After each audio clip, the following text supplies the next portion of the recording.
Chapter 1. The Teaching. Dawn arrived in Asisla as it always did, not as a sudden awakening, but as a gradual remembering. Light seeped through the tropical canopy, painting the village in shades of gold and emerald. The morning air carried the mingled scents of ripening fruit and rich earth, while somewhere a bird called out a melody that seemed to have been composed by the forest itself. The village stirred with quiet purpose. Between gardens heavy with produce, narrow wooden walkways connected the scattered teepees like veins through a living heart. At the center, a bamboo playground stood empty but watchful, waiting for the children who would soon fill it with laughter. Along the perimeter, chickens scratched and pecked, their movements a natural alarm system against the snakes that sometimes ventured from the deeper jungle. From a teepee near the lemon grove came the sound that turned every head in the village, Shine's laughter, wild and unrestrained, spilling out like water breaking through a dam. Inside, Kelly held him as he doubled over, his body shaking with mirth that bordered on pain. She wrapped her legs around his waist, anchoring him to the present moment, to her. "Shh," she whispered against his ear. "All things shall pass." But the laughter wouldn't stop. It poured from him in waves, each one cresting higher than the last. She recognized this laughter. It came from the deep wells of memory, from the time before he'd found his way to Esisela, before he'd found her. "It's okay to laugh," she murmured, her fingers tracing soothing patterns on his back. "We just need to give your belly a rest. Kiss me." The words came out strangled between gasps. She answered with her lips, pouring all her presence into the connection. Gradually his breathing slowed, the storm passing through him and out into the morning air. "Why do you stay, Kelly?" His voice was raw, vulnerable. She pulled back to look at him, her dark eyes steady. "Do you feel me? My aura?" He nodded, understanding dawning. "I will never leave you, Shine. What we have is real." She took his hands from where they clutched his stomach and placed them gently on either side of her head, then mirrored the gesture. "Now I have your charm and you have mine." The word meant more than its surface suggested. Charm was their word for the essential self, the thinking, feeling core of a person. In this exchange, they offered each other everything. "You don't know what you are to me," he whispered. "I want to show you." Something shifted in his expression, a sudden clarity replacing the earlier chaos. His smile, when it came, was radiant. "What is it?" Kelly asked, intrigued by the change. "It's a secret. Please tell me. I would never keep a secret from you." "Can I tell you when the time is right?" Kelly paused, a flicker of emotion crossing her face before she found her center again. "I've never been disappointed with you, so why should I expect to be hurt now?" "You shouldn't. It's not what you think." "This has me intrigued, Shine." "Just kiss me again," he whispered. They fell into each other with the practiced ease of longtime lovers and the wonder of new discovery. Time dissolved as their bodies found their familiar rhythm, breath matching breath, heartbeat answering heartbeat. When they finally stilled, they sat back to back in meditation posture, sweat cooling on their skin. The morning fully arrived around them. Kelly's eyes flew open. "Baby, the time. Everyone is outside." "Let's enjoy our day," Shine said, stretching like a cat in sunlight. "I want to catch enough fish for the whole village today." "And I have clothes to finish sewing," said Kelly. Kelly studied his face. "What was it you saw earlier?" "Still a surprise," he said, his confidence returning. "It better be good." A dozen possibilities flashed through her mind. "Just wait." She shook her head but smiled as she pulled aside the canvas door. Sunlight flooded their dwelling and Shine stepped into it like a man stepping into his true home. The light transformed him, not metaphorically but literally.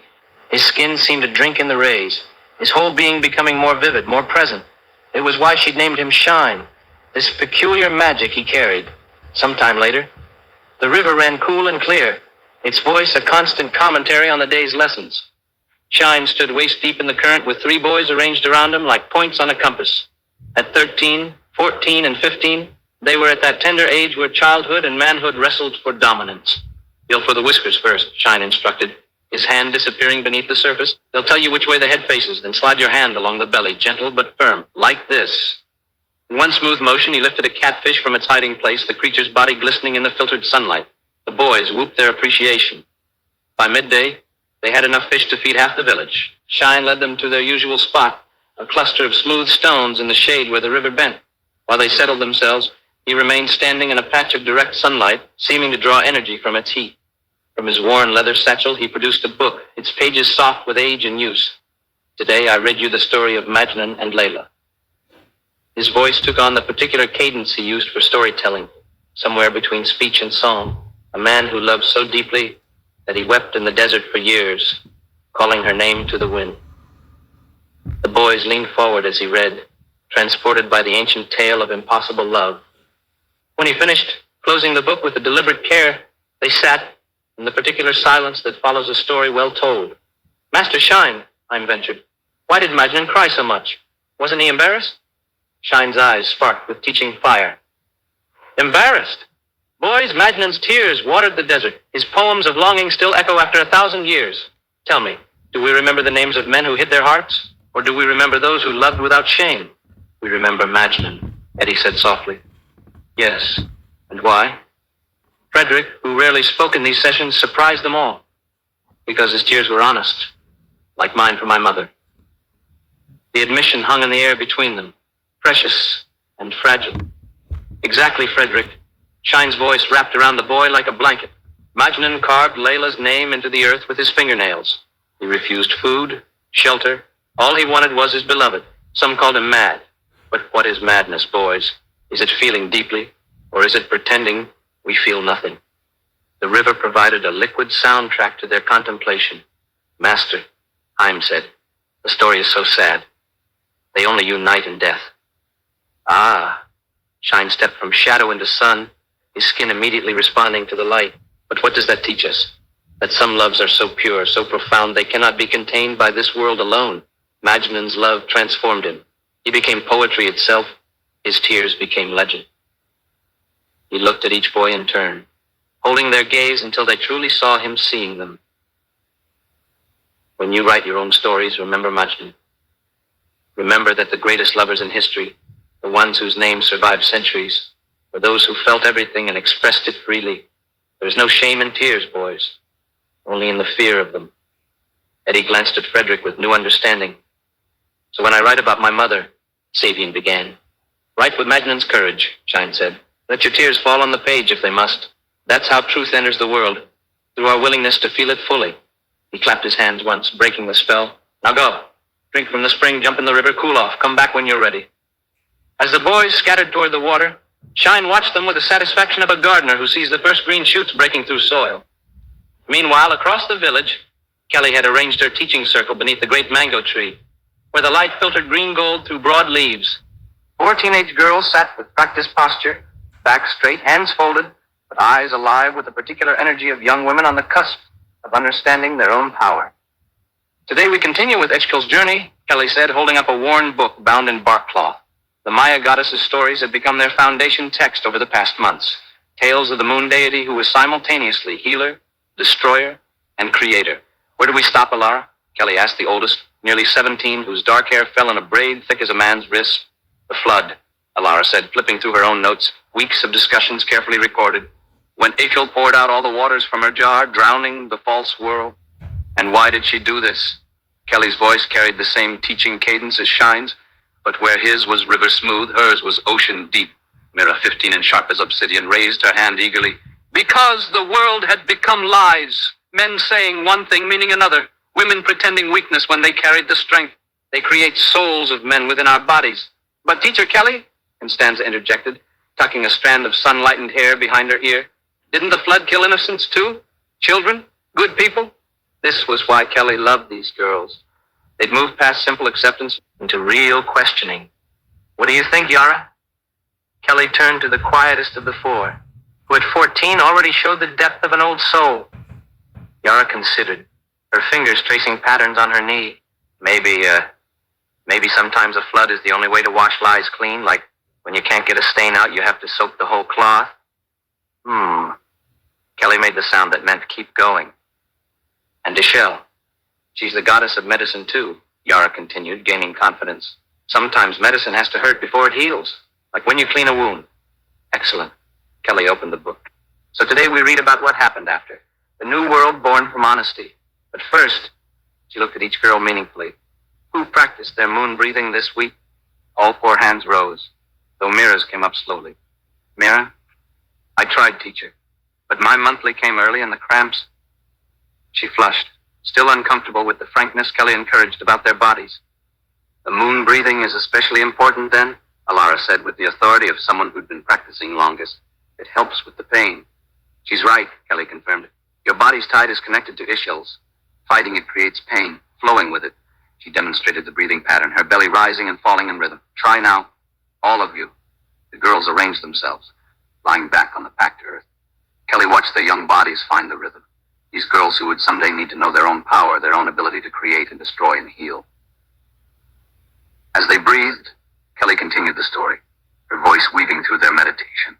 After the flood, Ishil looked upon the empty world and wept.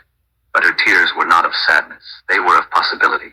Each tear became a seed, and from those seeds, she felt the girls sink deeper into the breathing, finding it within, slowly synchronizing over months of practice, becoming a shared rhythm. This too was teaching, not just stories or crafts, but the deep knowing of their own bodies, their own connection to the greater cycles. From those seeds grew the true world, where words meant what they said, where women stood in their power without apology, where men could weep without shame. Across the village she could feel Shine with his boys, teaching them to feel. Here she taught these girls to know their strength. Different lessons for different needs, but all part of Isisila's greater healing. Now, Kelly said as the girls' breathing naturally shifted back to normal, let's read about what Ishel planted first in her honest world. Alara, you begin. The girl sat up, took the book with reverent hands, and began to read in her clear, strong voice. Another young woman learning that her words, her body, her truth, had power in this small village where broken things came to grow whole. Back to Shine's lessons? Do you cry, Sabian? The question came gentle but direct, Shine's way of opening doors rather than breaking them down. Yes, Master Shine. When did you last cry? Last night. Why? Because, Frederick's voice caught. Because my mother's death makes me hurt every night. Without prompting, Eddie and Haim moved closer, their hands finding Frederick's shoulders. Are you ashamed of how you cried? A pause. Then, I don't know. We all know Frederick lost his mother, yes? Yes, the boys chorused. What should we show Frederick? His brother's empathy, they said together, voices strengthening with understanding. And that's what you have shown. But we go further. Eddie, tell Frederick how you feel about him and his pain. Eddie's eyes filled as he turned to face his friend fully. You love your mother and you should cry. You should never be ashamed of being a human being with emotions. You are my brother, and your mother isn't gone. She is reborn. She still loves you. The hug that followed was fierce and unguarded. Why did you say that, Eddie? Because I'm a human being and Frederick is a human being. And my brother. And I am your brother too, Eddie. Shine's voice carried the weight of truth. Frederick, Haim, my brothers, this isn't just about teaching you literature. It's about giving you the ability to learn freely. The river sang its ancient song as they sat with this truth. I'm proud of each of you equally. You are good boys, very special boys. They heard what he didn't say, that he saw them not as students but as equals in the great work of becoming human. Okay, Haim. Yes, Master Shine. How is art created? The boys straightened, drawing on weeks of lessons, self-expression through writing and the arts, the evolution of your imagination, and the discipline to see it through. Master Shine. Correct. As the sun began its descent toward the tree line, painting the river in shades of copper and gold, the sounds of the village drifted to them on the evening breeze. Children's laughter from the playground, the rhythmic thud of someone pounding cassava, a woman singing while she worked, all the small sounds that make up a life, a community, a place where broken things come to mend. In Isisila, healing happened slowly, imperceptibly, like dawn breaking over the mountains. One moment, one lesson, one act of love at a time. Chapter 2. The last of the Mohawa. Evening came to Isisila like a slow exhale. The sun, caught in the web of branches, painted everything in shades of amber and rose. Cooking fires began their nightly dance, sending up threads of smoke that carried the scent of roasting plantains and fish wrapped in banana leaves. Kelly and Shine sat outside their teepee, her head on his shoulder, watching the village settle into its twilight rhythm. The boys had long since returned to their families, carrying with them the day's lessons like seeds to be planted in dreams. The girls from Kelly's circle could be heard somewhere in the distance, practicing the moon songs she'd taught them, their young voices braiding together in harmonies that seemed to pull the stars closer. Master Shine? Teacher Kelly? Hyam stood before them, having approached with the quiet steps all the boys had learned. At 15, he was beginning to show the man he would become. Shoulders broadening, voice deepening, but still with that earnest seeking in his eyes. Hyam, Shine acknowledged. Shouldn't you be helping with evening meals? Sophia sent me. The boy shifted his weight, something between excitement and nervousness in his posture. She says, come now, both of you. She says, he paused, trying to remember exactly. She says the moon is right and her bones are talking, and if you don't come now, she'll die before morning just to spite you. Kelly laughed. A sound like water over stones. That sounds like Sophia. She also said to tell you, Teacher Kelly, that your womb is singing so loud it's keeping her awake. I'm flushed at having to deliver such a message. Her words, not mine. The laughter died in Kelly's throat. She felt Shine tense beside her. We'll come, Shine said quietly. Tell her we're coming. The boy nodded and vanished back into the growing darkness. Kelly and Shine sat for a moment longer, the weight of Sophia's summons settling over them like dew. She knows, Kelly whispered. She always knows. Shine stood, offering her his hand. Are you ready for whatever wisdom comes wrapped in her particular brand of madness? Kelly took his hand, rising gracefully. With you, I'm ready for anything. They walked through the village as the last light faded, passing the evening rituals of a community at peace. Here, Maria stirring a pot while her children played at her feet. There, Thomas carving by firelight, his hands steady despite his 70 years. Each dwelling they passed glowed with its own small light, like earth-bound stars.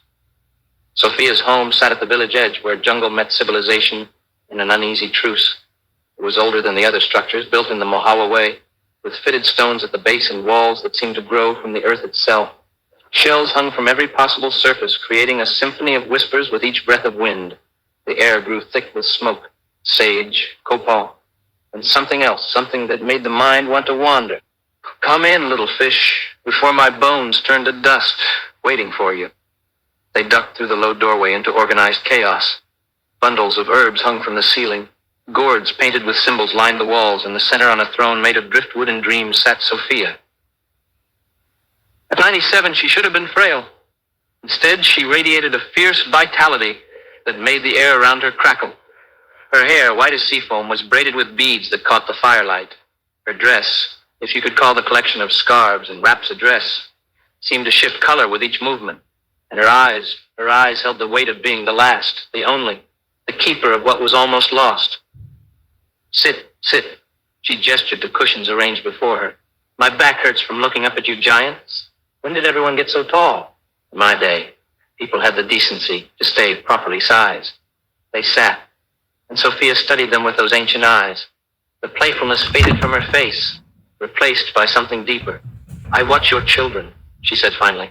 Not children of your body, not yet, but children of your spirit. The boys who came broken, leaving whole. The girls who came silent, finding their songs. You teach them to feel, to know, to be. This is good. This is very good. She leaned forward and Kelly caught the scent of betel nut on her breath. But teaching others' children while your own wait in the space between worlds? This is like watering your neighbor's garden while your own soil cracks with thirst. Kelly's hand found Shine's. Sophia's eyes tracked the movement. You, worried man. She pointed a gnarled finger at Shine. You think your fire will pass to your child? You think the laughter pain, the burning inside will be inherited like eye color or the shape of a nose? But you don't understand. Fire can warm or destroy. It's all in how you tend it. Sophia, Shine began, but she cut him off with a gesture. No, you listen now. I am 97. I have buried my children, my grandchildren, most of my great-grandchildren. The Mohawa people. We are gone. I am the last drop of a dried river. But you know what I learned? Love doesn't die.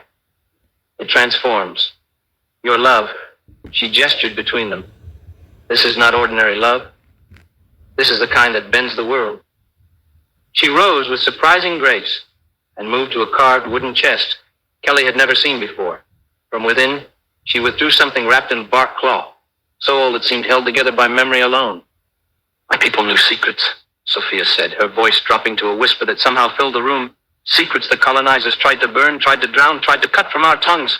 But some things survive. Not in many. In few. In one. She unwrapped the cloth with infinite care. Inside lay a book. If you could call something so clearly sacred a mere book. The cover was leather so fine it might have been skin, painted with a golden lotus that seemed to pulse in the firelight. Symbols spiraled around the flower, letters from a language that predated written history. The Fra-Uma. Sophia breathed. The joining that is more than joining. The two becoming one, becoming three. Kelly gasped softly. Even without understanding, she could feel the power radiating from the object. This is not sex, Sophia said sharply, as if reading their thoughts. Any fool can rub bodies together. This is the joining of souls while the body is the bridge. This is how the Mohawa created children who could see through time, who could speak to the ancestors, who could hold the world's pain without breaking. She placed the book in Kelly's hands. It was heavier than it looked, warm to the touch. But first, Sophia settled back on her throne and the mischief returned to her eyes. You must be ready. When you think you are ready, you come back. You tell me 3 words. If they are the right words, then you learn. If not, she shrugged. Then you're not as special as I think, and I'll die disappointed. What 3 words? Shine asked. Sophia cackled. If I told you, little fish, what would be the point? The words must come from here. She touched her chest, and here, her belly, and here, her forehead, heart, womb, mind. When all 3 speak the same truth, you'll know. She waved them toward the door. Go. Take the book. Read. Practice the breathing. Yes, there's breathing.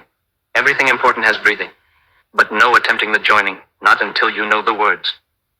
As they stood to leave, Sophia grabbed Kelly's wrist with surprising strength. Your womb song grows louder each day, the old woman said, her voice gentle now. I know the ache. I know the fear that time is running like sand through fingers. But this child, your child, will come at the perfect moment. Not early, not late. The Fra-born arrive when the world is ready for them, not before. Kelly's eyes filled with tears. She bent and kissed Sophia's weathered cheek. Thank you, grandmother.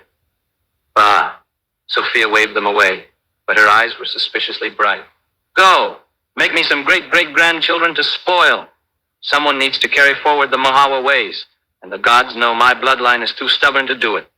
They emerged into the night, the book clutched between them like a shared heartbeat.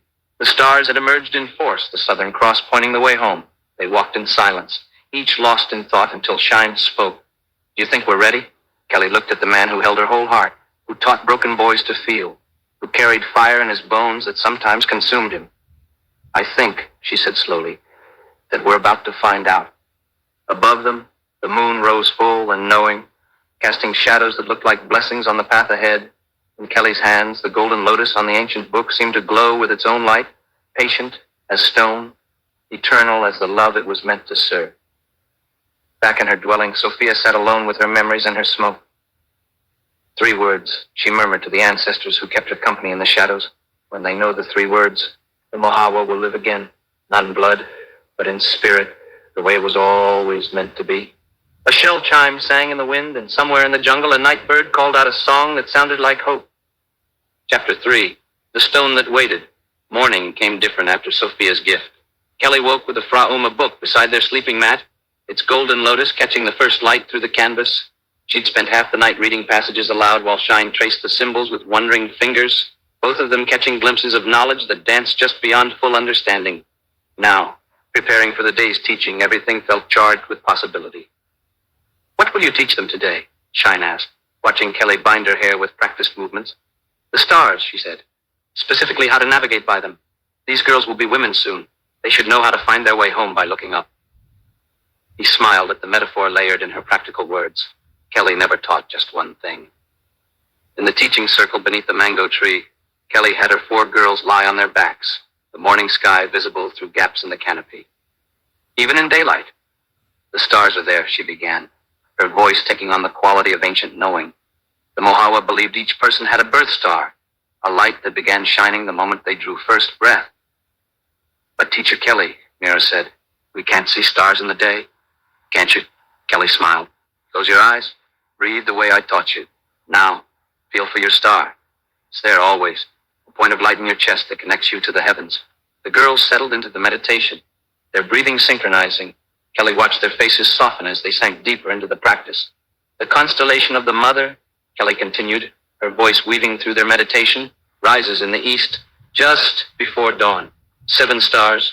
See them in your mind. The Mohawa women used these stars to know when their blood time was coming, when the best planting days were, when children conceived would be especially blessed.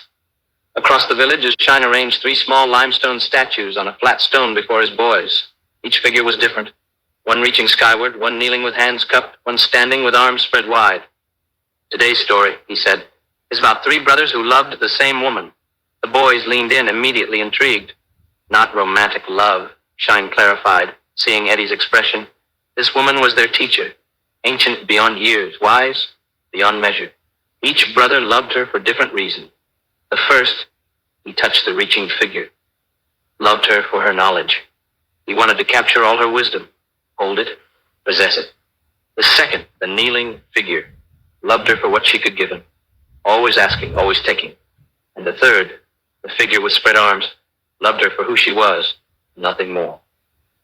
What happened to them? I'm asked. The teacher was dying. She called each brother and said she would leave them one gift. To the first, she gave a book filled with blank pages. To the second, empty hands. To the third, she gave nothing at all, just kissed his forehead and smiled. Shane lifted the first statue. This one spent his life trying to fill the pages, never understanding that wisdom can't be captured. This one, the second statue, spent his life grasping at air, never understanding that open hands receive more than closed fists. But this one, he held the third statue up to the light, discovered that the kiss had changed him. Everything he touched afterward carried her blessing. Every person he met saw her wisdom in his eyes. He set the statues down carefully. I carved these thinking of you 3, not because you're like the brothers in the story, but because each of you has a different strength. Eddie, you reach, always striving, always climbing higher. Chaim, you receive, open to learning, accepting what comes. Frederick, you embrace. You've learned to hold pain and joy with equal grace. The boys sat in silence, each seeing himself reflected, not in failure, but in potential. Now, Shine said, mood shifting, these statues are small practice. Today, we begin something larger, together. Find me a stone, one stone that all 3 of you agree speaks to you, not for individual carving, but for shared work. Go. The boys rose with purpose. They knew exactly where the good limestone formations were, beyond the waterfall where the old cliffs held secrets in their layers. They took their tools and a length of rope, moving through the jungle with the confidence of those who belonged. At the waterfall, Frederick pointed to the familiar paths leading to known caves, but something made Eddie hesitate. Wait, he said. Do you hear that? Beneath the water's roar, a resonance, like the earth itself, humming. Behind the falls, Chaim said. There's something behind the falls. They'd passed this spot 100 times, but today the light hit differently, revealing what had always been hidden, a narrow gap in the rock face, obscured by the water's veil. Should we? Frederick asked, though he was already moving toward it. They pushed through the spray, emerging soaked and exhilarated in a narrow passage. The sound grew stronger. Not quite music, not quite voice, but something that made their bones vibrate sympathetically. I can't see, Eddie muttered, feeling along the walls. Frederick pulled out his flint and knife. With practiced movements, he struck sparks onto a small bundle of dried grass from his pouch. The tiny flame caught, casting dancing shadows. All 3 boys gasped in unison. They stood in a chamber that defied comprehension. The walls curved up into darkness, but every surface they could see was covered in carvings, spirals that seemed to move, figures that danced in the flickering light, symbols that hurt to look at directly. Fra-Uma, Chaim breathed, recognizing the style from pottery shards they'd seen. Frederick's small fire was dying. He quickly pulled out the candle stub he always carried, lighting it from the embers. The steadier light revealed more wonders, and there in the center of the chamber, a block of limestone so perfect it seemed to glow. That's it, Eddie said unnecessarily. That's our stone. The limestone was massive, taller than any of them, wider than all 3 could embrace. Its surface was smooth as water, unmarred by time or weather. How it had come to be here in this hidden chamber was a mystery that made their skin prickle. We have to tell Master Shine, Frederick said. This is too big, too important. They tried to lift the stone, but it was impossible. It must have weighed as much as a small dwelling. Run, Eddie decided. We run back, fast. They emerged from the waterfall like young river gods, sprinting through the jungle with the kind of urgency that transcends words. Shine saw them coming. 3 boys transformed by discovery into something mythic. Master Shine! They all spoke at once, words tumbling over each other. Find the waterfall, Mohawa chamber, the stone you have to see. Breathe, Shine commanded, though his own pulse quickened at their obvious awe. One at a time. But there was no containing their excitement. In the end, he simply followed them, bringing a proper torch and trying to temper his expectations. The moment he entered the chamber, all tempering fled. "Mother of mysteries," he whispered, unconsciously echoing his boys. The torch revealed what the candle had only hinted at. The chamber was a perfect dome rising to, yes, there, a hole at the apex, though choked with the generations of vines. The carvings weren't random, but told a story spiraling up the walls, and scattered throughout one set of symbols repeated, Fra-Uma. "This is a ceremony chamber," Shine said slowly, pieces clicking together in his mind. "For the joining ritual. Look." He pointed to carvings that showed two figures becoming one, surrounded by witnesses. "The Mohawa built this for... He looked at the perfect limestone block, understanding flooding through him like water through a broken dam. "They built this for someone to find," he finished. "They knew their time was ending. This is their gift to the future, to us." "But why hide it?" Chaim asked. "Because it had to be found by the right people at the right time," Shine said. Think about it. How many have passed that waterfall? But you heard it today. Today, after... He stopped himself. After Sophia had given them the Fra-Uma book. After Kelly's womb song had grown loud enough to keep the old woman awake. After the universe had conspired to bring all the pieces together. "We need to clear the skylight," he said, suddenly practical. "Let real light in. Then we can see what we're truly working with." They spent the rest of the day cutting vines, Shine, and the boys working in harmony. As each section cleared, more light poured in, revealing more wonders. The limestone block wasn't just perfect. It was positioned exactly where the noon sun would strike it. The acoustics weren't accidental, but deliberately crafted. Every element of the chamber had been designed for something specific. As the sun began its descent, they stood covered in plant debris and sweat, gazing up through the now clear skylight at the sky beginning to show its first stars. "What do we carve it into?" Frederick asked, staring at the limestone block. Shine thought of the Fra-Uma book, of the golden lotus on its cover, of Kelly's hands holding it like a promise. "I think," he said slowly, "we'll know when it's time to know. For now, we prepare. We learn this chamber's secrets. We make it ready." "Ready for what?" Eddie asked. Shine smiled, and for the first time in years, it was a smile without shadows. For a promise to be kept, a very old promise written in stone. As they gathered their tools to leave, Frederick looked back at the chamber one more time. "It's been waiting," he said softly. "All this time, waiting for us." "No," Shine corrected gently. "Waiting for what we're going to create. Waiting for who we're going to become." They emerged from behind the waterfall as the last light faded. 4 figures carrying a secret that would transform not just stone, but lives. Above them, the first stars began their nightly dance. And Kelly's birth star, though she didn't know it yet, shone especially bright as if in blessing of what had been found and what was yet to come. Chapter 4. The Work of Becoming. For 3 days, Shine said nothing about the chamber's true purpose. They cleared debris, studied the wall carvings, and measured the limestone block with string and careful marks. The boys waited with the patience they'd learned, knowing their teacher would speak when the moment was right. That moment came on a morning when the cleared skylight let in a perfect column of light, illuminating the central stone like an altar. "Sit," Shine said, and they arranged themselves in a circle around the limestone block. "You're old enough now to understand what this place is, what it was built for." The boys straightened, sensing the weight of what was coming. "You know about sex," Shine said simply. "You've known since you were small, watching animals, hearing adults joke, feeling your own bodies change. But what you know is the surface, like knowing a river exists without understanding it can carve canyons." He placed his hand on the limestone, and it seemed to warm under his touch. "This chamber was built for the Fra-Uma, the joining ceremony, not sex as the world understands it. Rutting, pleasure-seeking, power-taking. This is about 2 people becoming one being temporarily, transcending the boundaries of self." "Like meditation?" Chaim asked. "But with 2 people?" "Exactly like meditation, but deeper. In the Fra-Uma, lovers synchronize their breathing, their heartbeats, their very souls. They join physically, yes, but without movement, without the urgency you feel in your young bodies. They sit, connected sometimes for hours until the boundaries dissolve." And he shifted uncomfortably. "That sounds difficult." Shine smiled.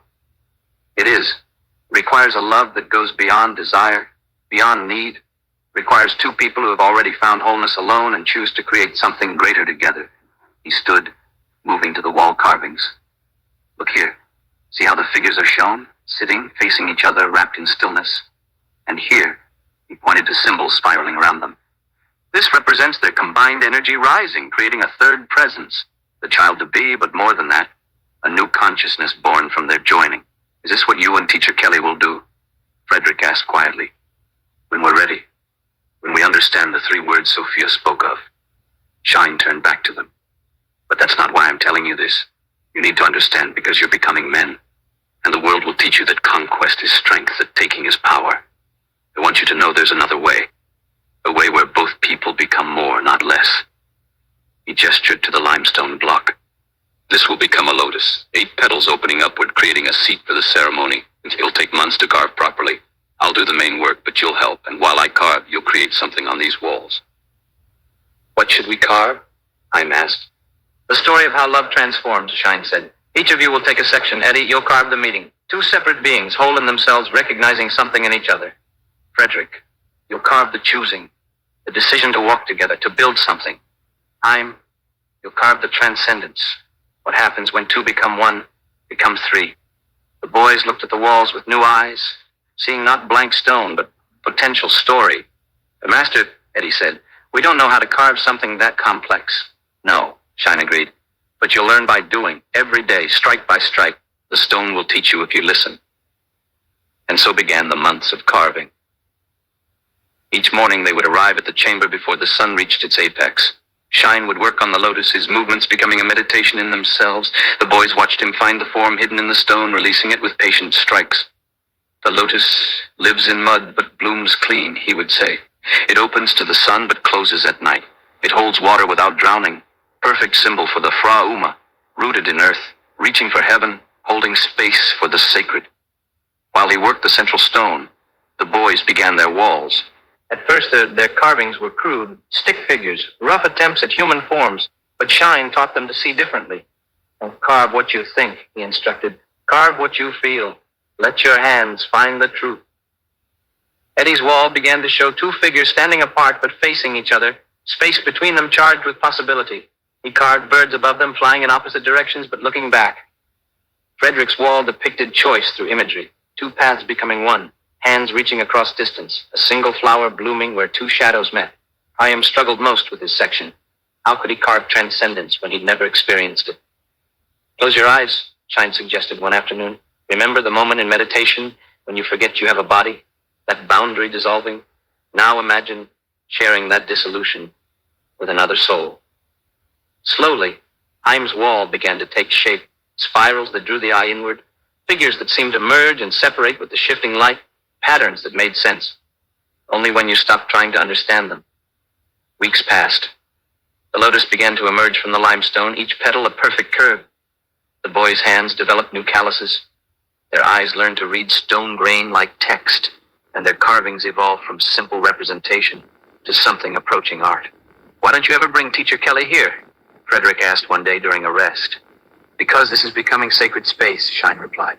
When she enters for the first time, it should be complete. It should be ready to hold what it was built to hold. The boys understood. They were creating not just carvings, but a container for mystery. 2 months in, something shifted. The boys' carvings began to speak to each other across the chamber walls, creating a visual narrative that spiraled around the space. Visitors would be able to walk the perimeter and see the entire journey of love, from recognition to choice to transformation. Look, Chaim said one evening as golden light filled the chamber, when the sun hits at this angle, all our carvings connect. He was right.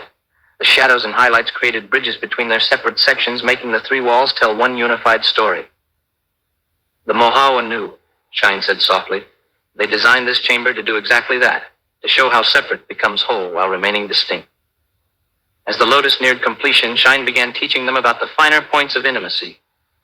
In your life, you'll meet many people who stir your body, he said. Fewer who touch your heart, fewer still who speak to your soul. The Fra-Uma requires all 3 alignments. Without that, it's just elaborate sex. How do we know the difference? Eddie asked. Your body lies, Shine said. It wants what it wants, often foolishly. Your heart can be deceived by loneliness or need, but your soul, your deepest self, knows truth. When you meet someone who makes your soul say yes, then you begin to understand the Fra-Uma. The boys carved these lessons into stone along with their figures. Quotes appeared in the spaces between images. Symbols from the Fra-Uma book that Shine had memorized began to border their work. 3 months after they'd begun, the lotus was nearly complete. 8 perfect petals rose from the chamber floor, creating a seat that seemed to invite stillness. The center was carved with drainage channels that would allow water to flow in specific patterns, creating sound and movement during the ceremony. "Tomorrow we finish," Shine announced. "The final polish, the blessing carved into the base, and your walls need only details now." That night, Frederick couldn't sleep. He returned to the chamber alone, bringing a candle to study his work by flickering light. His choice wall now showed not just 2 paths becoming one, but the courage required for that merging. He'd carved fear into the shadows, the fear of losing self, of trust betrayed, of love failing, but the central image showed hands clasped despite the fear, choosing connection over safety. He found Chaim already there, adding final touches to his transcendence wall. "Couldn't sleep either," Chaim asked. "I keep thinking about what Master Shine said about souls saying yes. What if mine never does?" Chaim paused in his carving. "Then you wait. The stone taught me that. You can't force the form. You can only release what's already there." Eddie arrived as they were talking, carrying fruit stolen from the midnight kitchen. "Figured I'd find you here," he said, sharing the mangoes. "It's strange, isn't it? We've been carving love for months, but none of us have experienced it. Not the way Master Shine means." "Maybe that's why we could carve it," Frederick suggested. "No preconceptions, just truth." They sat in the darkness, 3 boys on the edge of manhood, surrounded by their attempts to capture in stone something that couldn't quite be captured. Above them, through the skylight, stars wheeled in their ancient patterns. "I'm proud of what we've made," Eddie said finally. "So am I," Chaim agreed. "Master Shine was right," Frederick added. "The stone did teach us, just not what I expected to learn." "What did you learn?" Eddie asked. Frederick thought for a moment. "That love isn't something you fall into. It's something you build, strike by strike, day by day, with patience and attention, and the willingness to keep working even when you can't see the final form." They left together as dawn approached, ready for the final day of carving.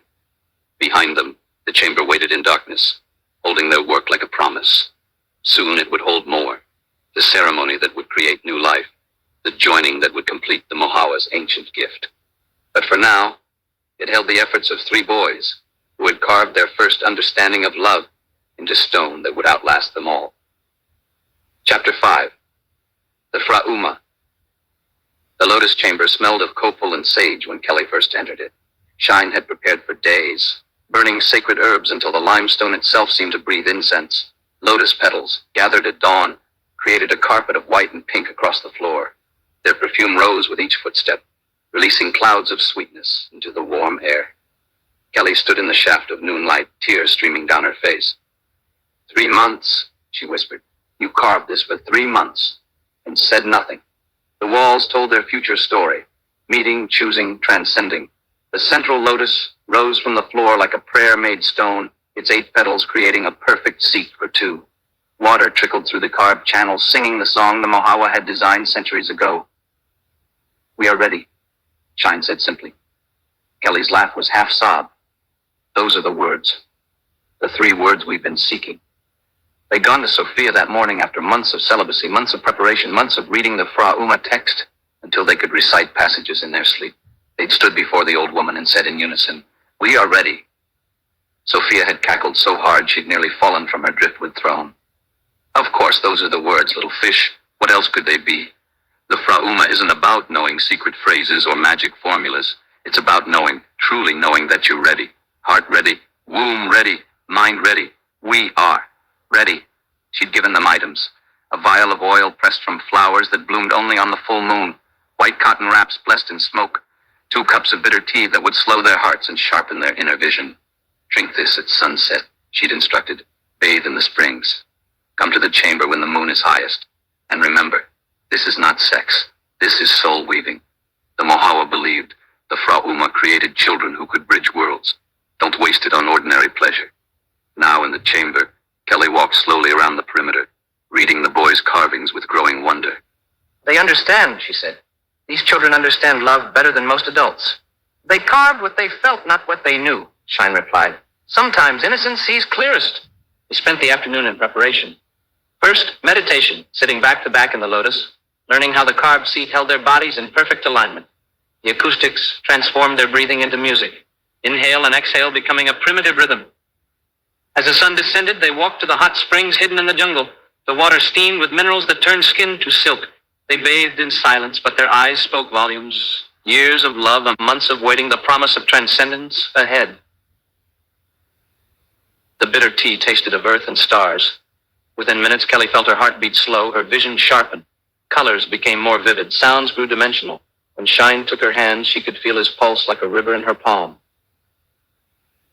They returned to the chamber as the moon rose full above the skylight, painting everything in silver. The lotus petals on the floor released their final perfume as they were crushed underfoot. The water in the channels caught moonlight and threw it back in ripples across the walls. They sat facing each other in the lotus seat, legs intertwined, wrapped in the white cotton that would later be saved for their child's birth cloth. The moon oil applied to pulse points filled the air with its intoxicating scent. "Begin with breath," Kelly whispered, remembering the text. They breathed together, finding the rhythm. In 2, 3, 4. Hold 2, 3, 4. Out 2, 3, 4. Hold 2, 3, 4. The limestone amplified the sound until it seemed the whole chamber was breathing with them. Kelly began to hum. A single note low in her throat. The chamber caught it, multiplied it, sent it spiraling up through the skylight. She let the sound evolve, following patterns from the Fra-Uma text, tones that had no words but carried meaning older than language. Shine's heartbeat was a drum against her chest. She felt hers adjust, seeking his rhythm. The tea had made everything hyper-real. She could feel individual blood cells moving through veins, could sense the electricity of nerve endings, could almost see the energy field where their bodies met. When they joined physically, it was with the slowness of continents meeting. No urgency, no striving, just the simple fact of connection while their souls did the deeper work. Kelly's song grew more complex. The limestone chamber became a resonance box, her voice splitting into harmonics that shouldn't have been possible from a single throat. Shine felt the vibrations in his bones, in the marrow of his bones, in the atoms that made the marrow. Time dissolved. They found the shared pulse, that moment when two hearts become one rhythm. The boundary between self and other began to blur. Kelly's song was coming from Shine's chest. Shine's breath was filling Kelly's lungs. The tea, the preparation, the sacred space, all of it was designed for this moment. They fell into the darkness behind closed eyes and found each other there. Not as bodies, but as pure essence. Kelly's essential self was the color of deep water. Shine's was golden flame. Where they met, new colors sparked, turquoise, amber, rose. The orgasm, when it came, was not the sharp peak of ordinary sex, but an opening like a flower blooming in infinite slow motion. It rolled through them in waves, each wave lasting minutes, hours, days. Time had no meaning in the place they'd reached. Kelly's song became light. Shine's stillness became sound. They were one being with two faces, breathing with one breath, pulsing with one heartbeat. And in that unity, they felt the third presence, the child-to-be, the soul waiting to incarnate, the Fra-born who would carry both their essences and something more. Sophia found them at dawn, still joined, still breathing in perfect unison, but unconscious. Their bodies had maintained the position through the night, held by something beyond muscle and bone. As it should be, she murmured, directing the four women she'd brought to help. They found the deep place. Now we bring them back. It took gentle singing and patient work to separate them. Their bodies resisted, wanting to maintain the connection. When they finally parted, both cried out, not in pain but in loss, like a single creature split in two. They were carried to the warm springs, laid in the mineral water that would restore their individual boundaries. For hours they slept, side by side but separate, their hands finding each other even in unconsciousness. When Kelly woke, the first word from her lips was, Shine. When Shine woke, his first word was, Kelly. Good, Sophia said, watching from the bank. You remember each other? Sometimes in the deep Fra-Uma, people forget who they were before. You've done well, little fish. They weren't allowed to speak for 3 days. The tradition demanded silence while their souls settled back into their individual bodies. They meditated. They walked by the creek. They held hands and said nothing while their eyes spoke everything. On the 4th day, Kelly placed Shine's hand on her belly. I can feel it, she whispered. The third presence. We made more than love shine. We made a life. Shine's laughter when it came was pure joy. No pain, no mania. Just the clear, bright sound of happiness. A Fra-born child, he said. Sophia was right. The Mohawa wisdom lives on. That night they returned to Lotus Chamber, not for ceremony but for gratitude. They sat in the carved seat, fully clothed, and listened to the water sing through the channels. The boy's carvings seemed to glow in the starlight, prophecy fulfilled. What do you think the child will be? Kelly asked. Whatever the world needs, Shine replied. The Fra-born come when they're called. They carry medicine for their time. Above them, through the skylight, a shooting star traced its path across the sky. In Kelly's womb, cells divided with purpose, carrying the memory of two souls who had found the courage to become one, if only for a night, if only for love.